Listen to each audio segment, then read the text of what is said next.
আমি ওর বন্ধু লাগি। তুমি বন্ধু লাগো? হ্যাঁ। তুমি কি ওর সাথে একসাথে পড়তা নাকি? হ্যাঁ, আমি আর ওই একসাথে পড়তাম। আমার কাছে একটাও স্মৃতি নাই, কিন্তু একটা স্মৃতি ছিল। ওই আমাকে লুডুস খাওয়াইছিল, আর আমাকে ওই যে বলে গেছিল চকলেট আর আমি মিষ্টি আনবো, এই কথা বলে আর ওই আসেনি। আসলে তারপরে তুমি কি শুনতে পাইছো? আমি যখন মিসদের কথা শুনতে পাইছি যে মিস বলছিল যে রামিসানা হত্যা হয়ে গেছে আর তোমার সাথে দেখা করতে পারবে না। তখন তোমার থেকে কেমন লেগেছে যদি একটু বলতে? আমার ওই কথা শুনে আমার বহুত কান্না এসেছিল। তাই? এখন তুমি এখানে কেন আসছো যদি একটু বলতে?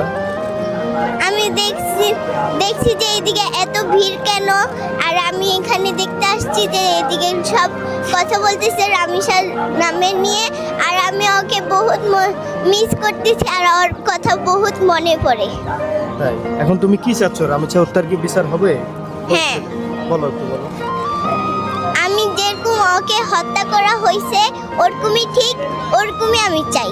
যেরকম ওকে হত্যা করা হয়েছে ওরকম ঠিক ওর সাথে করা হোক। তখনই ওই স্কুল যাইতো, আমাদের টাইম হইতো, আমি নিজে রেডি হয়ে ওকে ডাকতে আসতাম। ওই আসতো, ওই